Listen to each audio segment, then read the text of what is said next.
All right, occasionally I'm gonna put this phone down to narrate, but for the most part, just listen. All right, the rest of this video here will be on Facebook. All right, you guys will see this in the group that's on the other phone, and this here that I'm recording on this phone will be on Facebook. All right, so let's get into it. Narcshatetheyloveme. Let's go. All right, y'all. Narcshatetheyloveme, Nhtlm.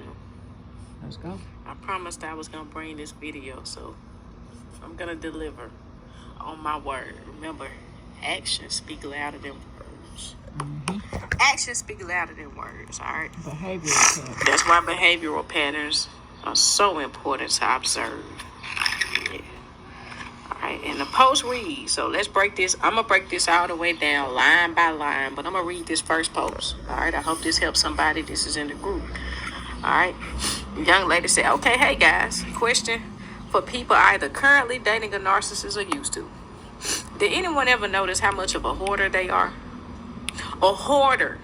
All right. She's talking about hoarding. Okay.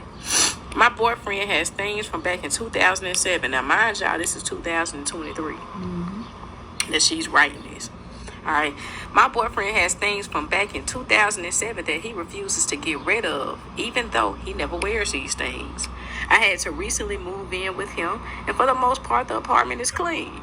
It's just there are little piles of paper and documents he has in garbage bags on the floor.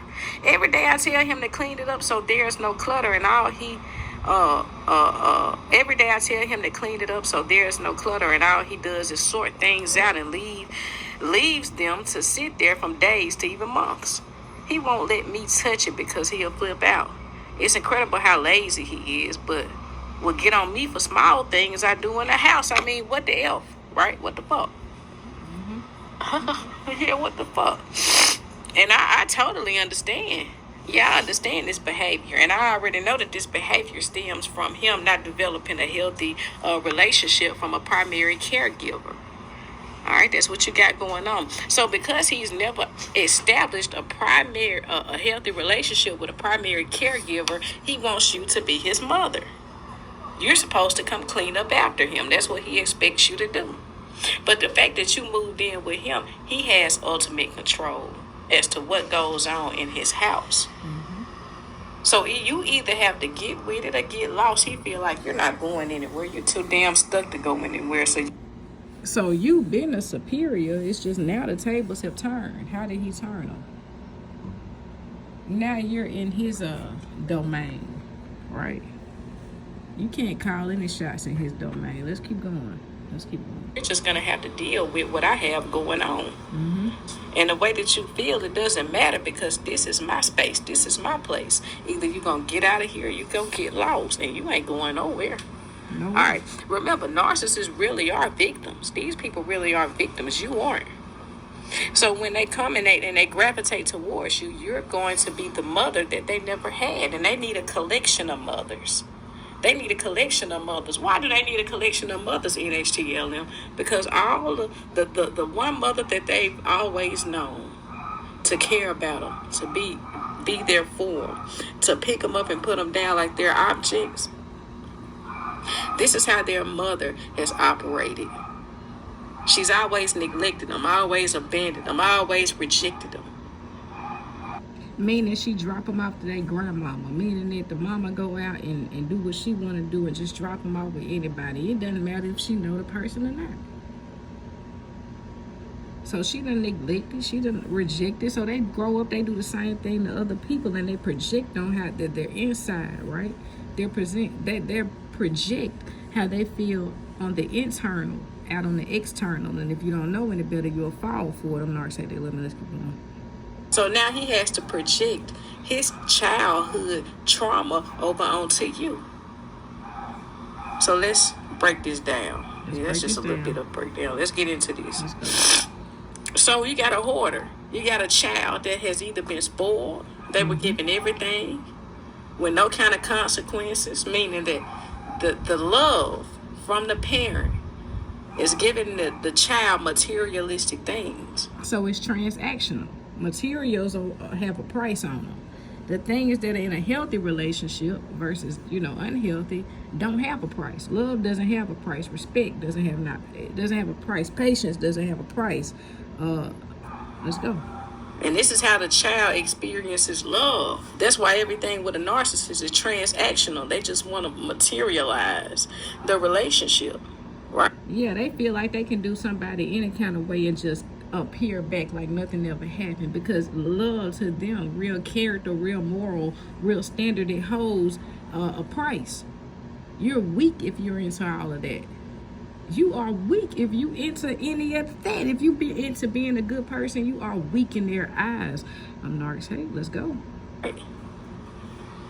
Or you got a child that wasn't given anything at all, so everything that they get in their adult age, they want to hold on to. They're gonna hold on to it. They want to hold on to it. Yes. So they become hoarders.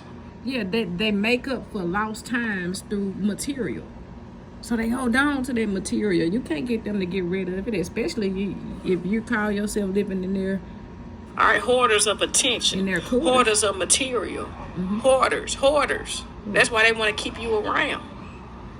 All right, this goes with the black and white thinking. Remember, you can't be black in their eyes with a little bit of white. You can't be white in their eyes with a little bit of black. And from there, they're going to test your threshold, your emotional threshold, meaning what all are you willing to put up? All this bullshit I'm spewing out, what are you willing to put up with? Do you know yourself? Are you aware of who you are? Can you go out here and get something better, or do you have to hold on to me? You don't know any better. So I'm just going to spew out. And the only thing that I want at the end of the day is somebody that's going to take. They too weak to leave and they strong enough to stay.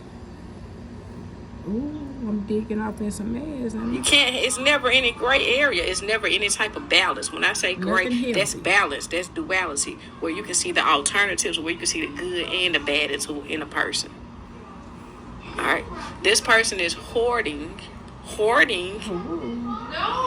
and expecting you to get there and clean up behind them because they feel like, hey, you ain't going nowhere. They are creating drama right there in front of you, and they expect you to be responsible for whatever it is that they create. Y'all better share this video and like it so we can get it out.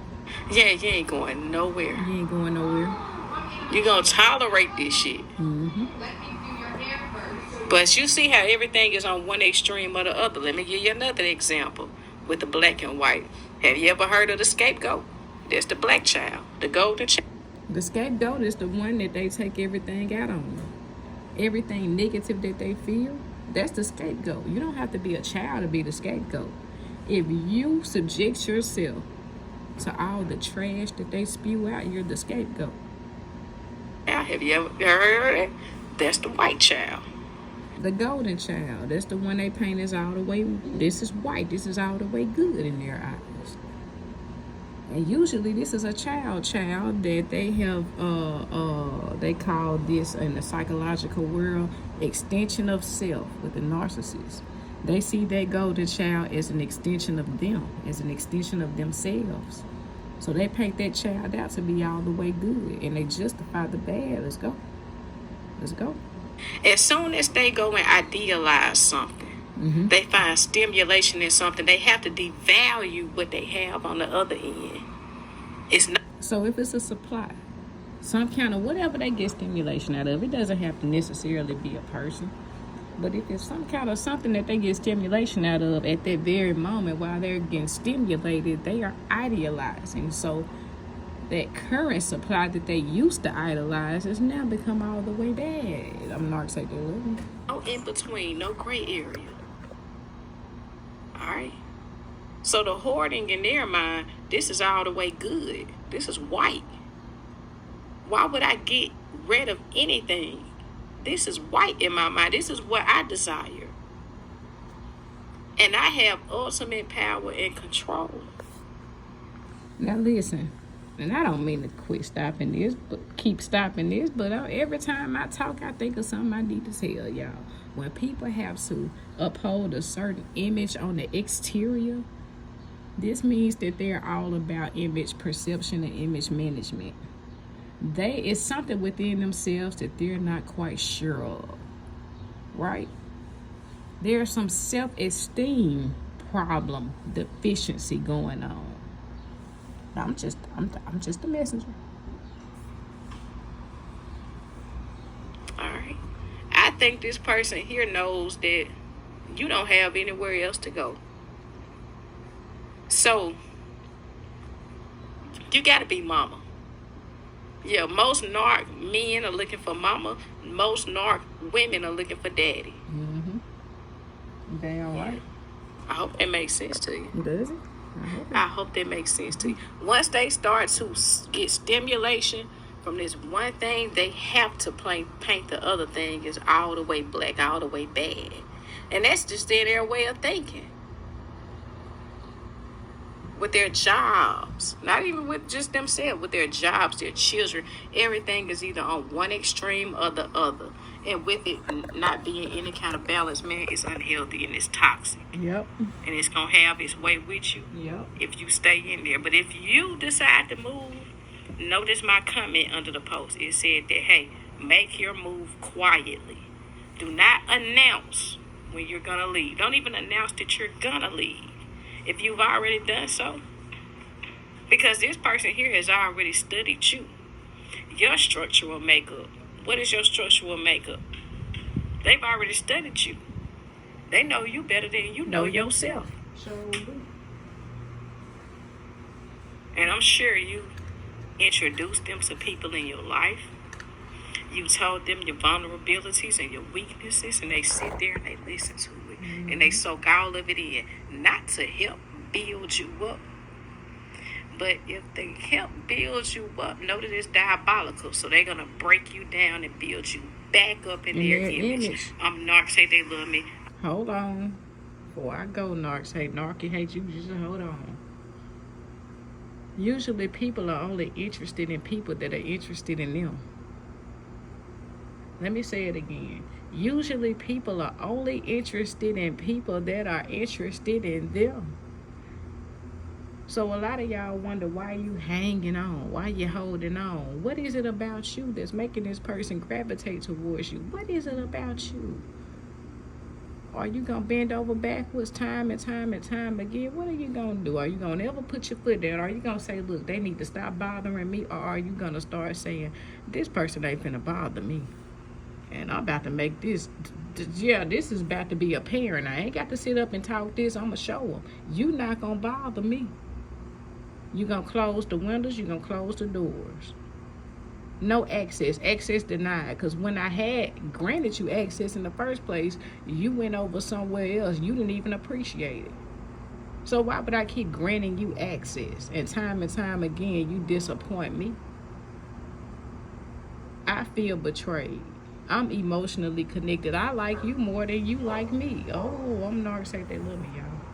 All right, y'all, like and share whatever you want to do. Please share the video. Hit the like, hit the like, hit the like. Even if you don't leave a comment, if you want to leave a comment, leave one of them. Narcshatetheyloveme, y'all. Peace. Take care.